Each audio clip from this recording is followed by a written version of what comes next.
Hoy en la primera lectura nos invita a tener una mirada a largo plazo. Nosotros vivimos en una sociedad cortoplacista, inmediatista, dicen los filósofos.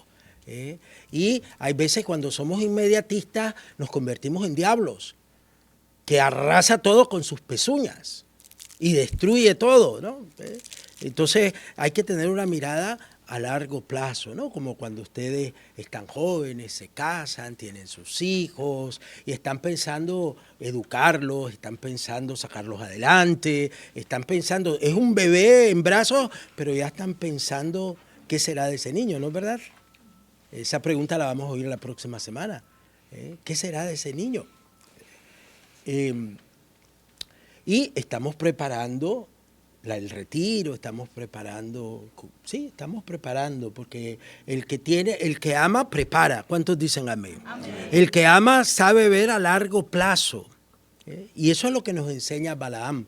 Balaam era un pagano, era un brujo, contratado por el rey de los Moabitas para maldecir a Israel. O sea, lo mandan a traer del lado de Persa, lejos, porque era un adivino famoso, un brujo famoso, un hechicero famoso, para que maldiga al pueblo de Israel. El pueblo de Israel está a punto de atravesar hacia la tierra prometida. Y el rey de los Moabitas quiere destruirlos. Y entonces manda a traer a este brujo, pero este brujo intenta 4 veces maldecir a Israel y no puede.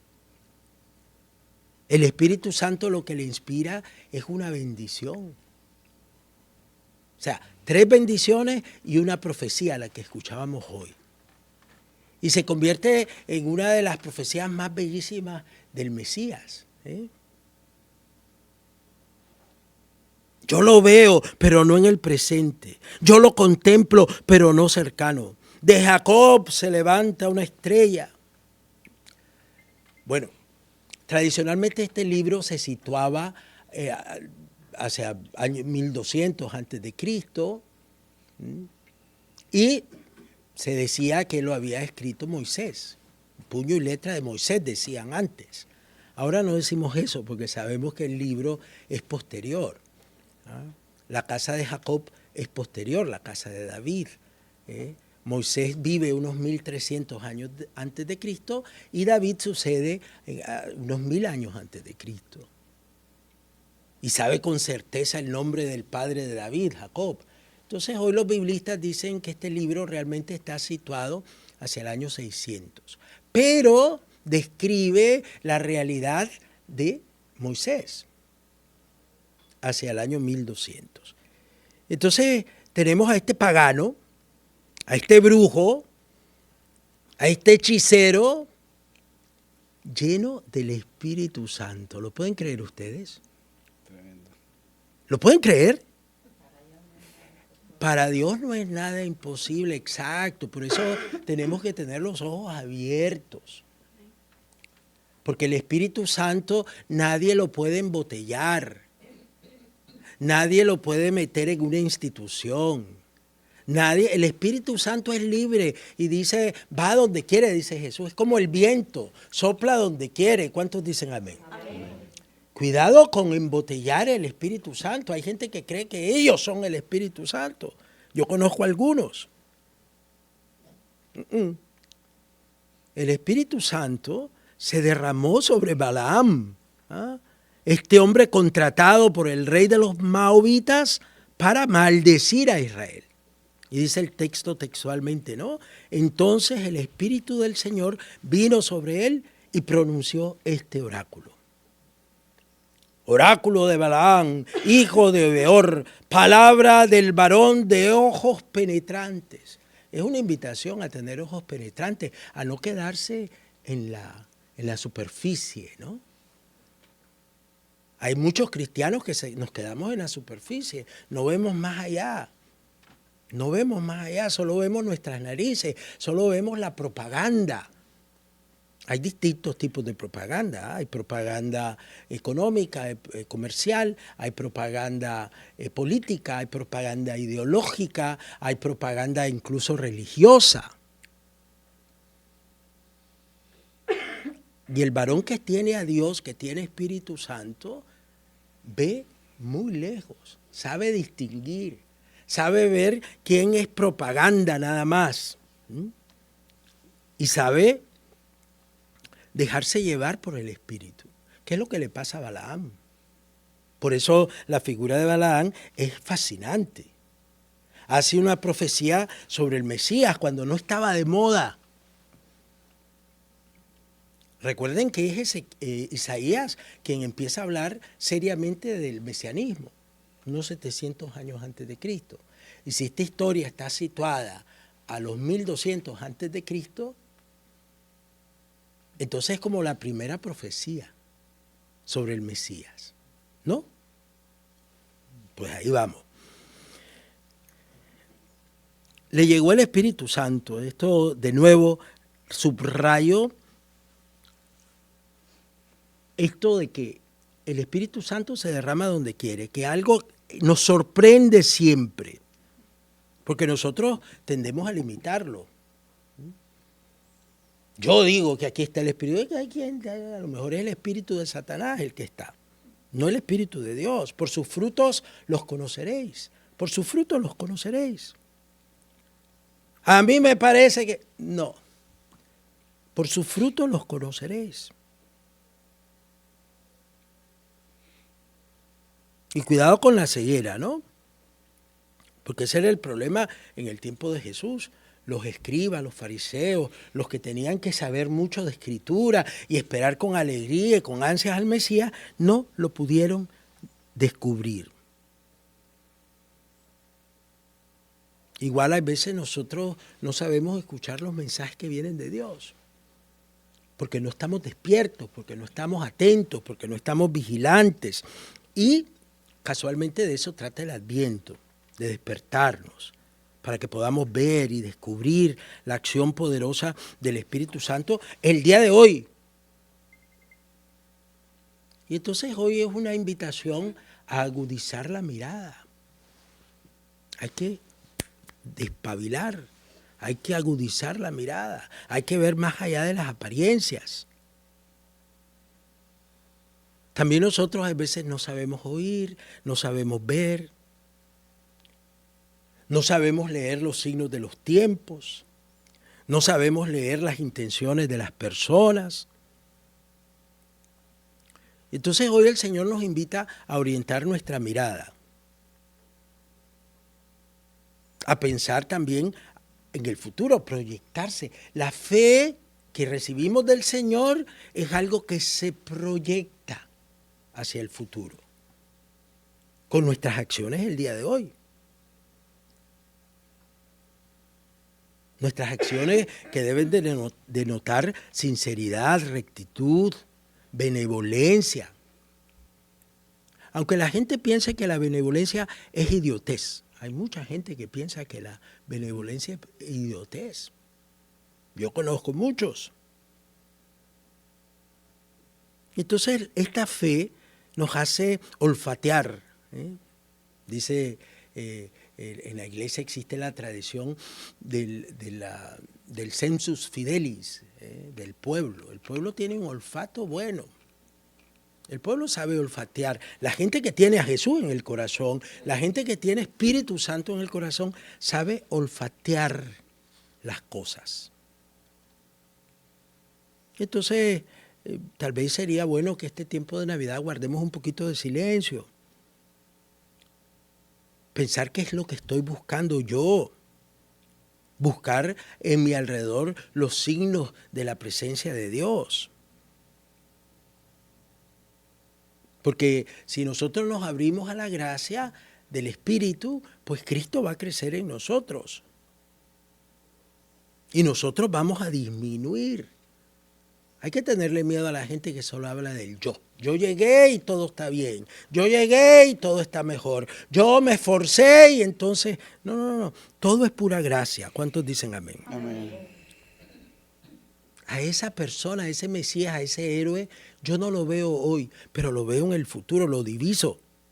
No está cerca, pero vendrá. Levantará a Israel. Entonces, agudicemos en este Adviento nuestra mirada. y dejémonos sorprender por Dios. Este Dios que no se deja manipular. Este Dios que a veces hacemos cálculos, ¿no? Como ustedes vieron a los fariseos y a los escribas haciendo cálculos. Ante la pregunta de Jesús, hacen cálculos y se quedan mudos, porque no pueden decir la verdad y porque no pueden aceptar la verdad. No pueden decirla, no pueden aceptarla y entonces guardan silencio. Pues muy bien, que de nuestros labios, como de los labios de Balaam, salga bendición. Porque cuando tenemos Espíritu Santo, lo único que sale son esos, bendiciones. Dejémonos sorprender por lo que no entra en nuestros cálculos. Hay cosas que no entran en nuestros cálculos. En el Evangelio, el rechazo de Jesús es brutal. Es brutal. Los líderes del pueblo son incapaces de ver lo bueno y la mano de Dios en su Hijo Jesús. ¿Por qué? Por sus intereses. Porque el templo se ha convertido en un gran negocio. Porque hay un toque de narcisismo entre ellos. Porque se creen dueños de Dios. Y se acercan a Jesús con una pregunta que no es sincera, no es una pregunta sincera. Jesús siempre responde en los evangelios a las preguntas sinceras, pero nunca responde a las malintencionadas, nunca. Esta es una de ellas. Le responde con otra pregunta, ¿no? Porque ellos quieren ningunear a Jesús. No tienes ninguna autoridad. No tienes ninguna autoridad. ¿Por qué hace? Acaba de sacar a los mercaderes. Este es el episodio que sale inmediatamente después de los latigazos en el templo. ¿Se acuerdan todos? Que voltea la mesa de los cambistas, saca a los que venden palomitas y Jesús está con el celo de tu casa me devora. Pues este es el texto que le sigue a eso. Y los fariseos y los sacerdotes y los escribas y los ancianos del pueblo, los que tienen el poder, están furiosos. ¿Con qué autoridad haces estas cosas? ¿Quién te ha dado semejante autoridad? Nosotros ya sabemos la respuesta. Dios le da a Jesús toda la autoridad, es su Hijo. Pero Jesús no es tonto. La pregunta de Jesús los desenmascara. Quita las máscaras. Jesús nos quita las máscaras. Ya no podemos ser hipócritas ante Jesús. Yo también les voy a hacer una pregunta. O sea, que es válido defenderse. ¿Por qué me pegas? Le dice Jesús al que le pegó, el soldado que le pegó, cuando dice, ha insultado al sumo sacerdote. ¡Plah! ¿Por qué me pegas? ¿Por cuál de las buenas obras que yo hago tú me pegas? O sea, Jesús se está defendiendo. Y se defiende de una manera genial. Yo también les voy a hacer una pregunta. Si me la responden, yo les digo con qué autoridad hago lo que hago.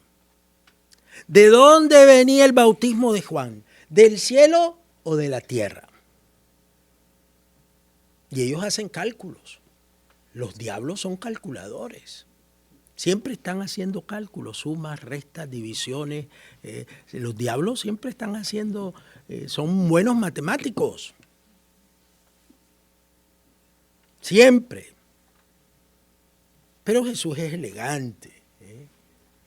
No los ofende, no los manda al carajo, no les dice hijos del diablo. Sí, porque a veces a nosotros se nos salen todas esas cosas, ¿no es verdad? A mí a veces se me dan ganas. Pero Jesús es elegante.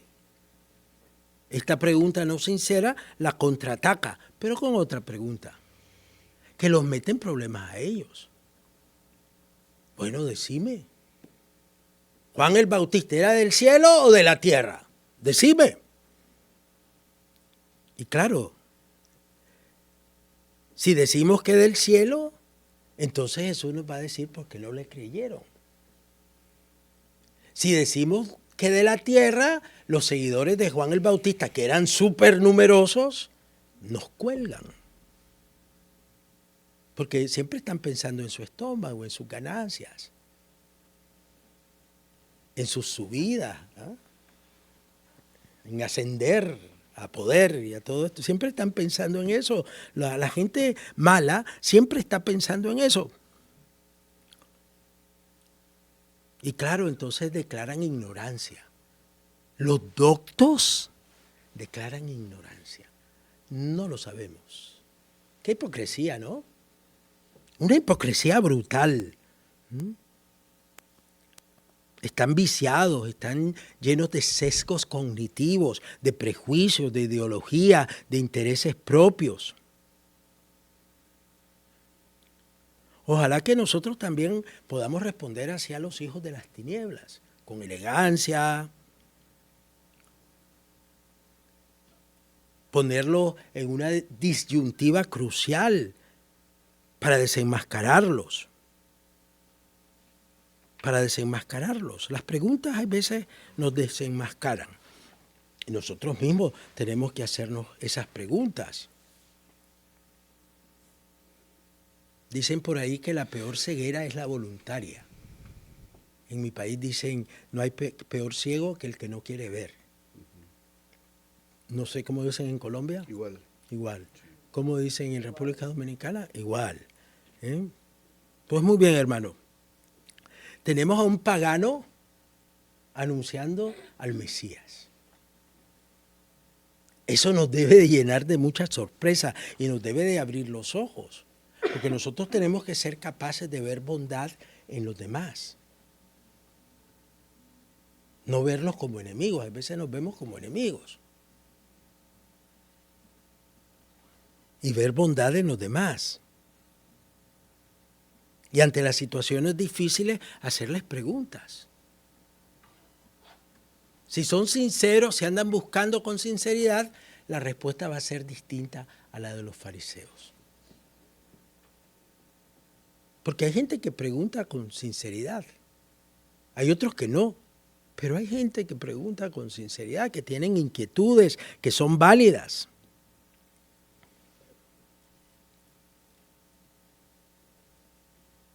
Dios nunca oculta su interés de salvación por los demás. Y nos invita a todos. Y el Espíritu se puede derramar como Él quiera. Hasta la burra habló, ¿no? ¿No es verdad? Así que si se sienten burritos, Dios quiere hablar a través de ustedes. ¿Sí? Claro, a Juan el Bautista le entendió el pueblo. ¿Por qué? Porque la gente era sencilla, o sea, no eran hipócritas como los doctores de la ley, los fariseos, los sacerdotes del templo. La gente sencilla entiende estas cosas. La gente complicada, la gente acomplejada, la gente hipócrita, pues no las entiende. Cuando Juan Pablo II llamó a celebrar el segundo milenio de la fe cristiana y a iniciar el tercero, recuerden, tercio milenio adveniente, ya viene el tercer milenio, se llamaba la carta, ¿no? Y dice, no celebremos pomposamente, celebremos con sencillez. A mí me impresionó mucho eso de esa carta. No celebremos pomposamente, celebremos con sencillez. Yo creo que la Navidad la tenemos que celebrar con sencillez.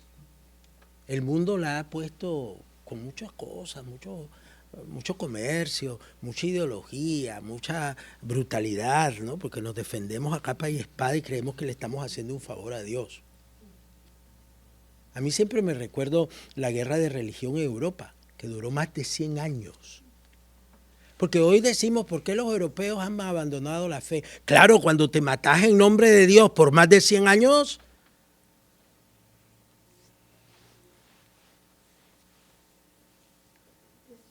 entonces tenemos que aprender nuestra historia, ¿no? La renovación nuestra también tiene que ser sincera.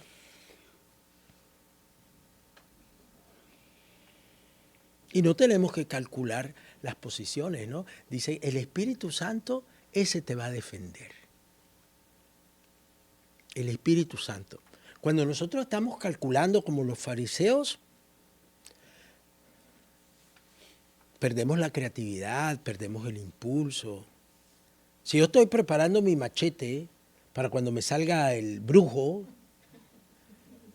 y entonces no tengo tiempo para soñar bonito, para pensar a Dios, para ver de lejos, para descubrir la bondad que tienen los demás.